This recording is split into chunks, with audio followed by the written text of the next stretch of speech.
اس university میں تیسری بار حاضری کا موقع مل رہا ہے۔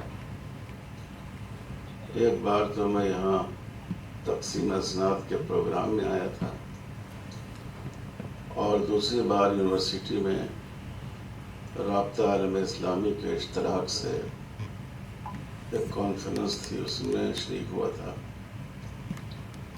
اور یہ تیسرا موقع ہے۔ اور مجھے یہاں آ کر بڑی مسرت ہوتی ہے۔ مسرت اس لیے ہوتی ہے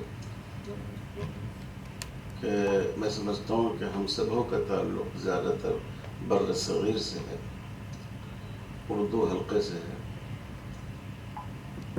ایک ہی وقت میں ہندوستان میں دو اہم تعلیمی تحریکیں اٹھی۔ ایک تحریک دیوبند سے اٹھی 1866 میں، اور اس کا مقصد اقتدار سے محروم ہونے کے باوجود مسلمانوں کو اسلام پر قائم رکھنا تھا، اور انہوں نے اپنے اس مقصد کو بہت بہتر طور پر انجام دیا۔ دوسری تحریک علی گڑھ کی تھی۔ اس کے بانی سر سید مرحوم وہ محسوس کر رہے تھے کہ جدید تعلیم سے دور ہونے کی وجہ سے مسلمان اس ملک میں پچھڑتے جا رہے ہیں، ماندہ ہوتے جا رہے ہیں۔ تو انہوں نے یونیورسٹی کی بنیاد رکھی۔ اس موقع پر ایک بڑی تاریخی غلطی ہوئی۔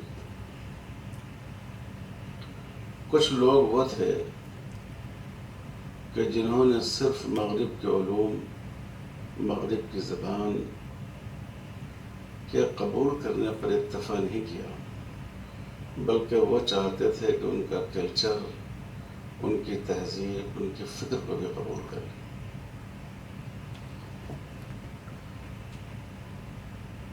اور دوسرا طبقہ، اس کا نتیجہ یہ ہوا کہ جو علماء تھے انہوں نے اس کی مخالفت کی، علی گڑھ تحریک کی۔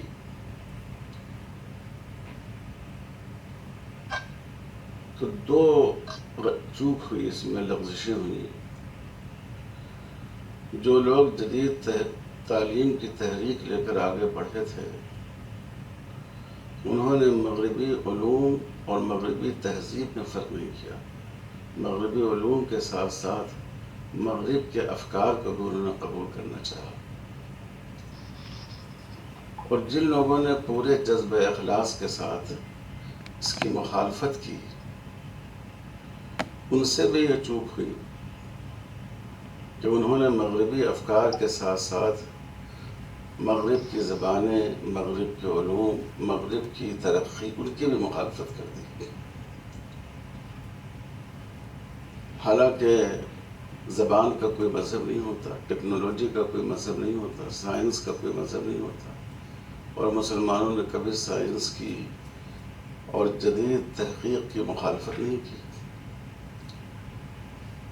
تو یہ دو شکلیں ایسی ہو گئیں کہ نتیجہ یہ ہوا کہ یہ دریا کے دو کنارے ہو گئے جن کا ایک دوسرے سے ملنا مشکل ہو گیا۔ عصری تعلیم کی وکالت کرنے والے اور دینی تعلیم کی ترجمانی کرنے والے۔ میں ترجمہ کر لیتا ہوں تاکہ جی ٹھیک ہے۔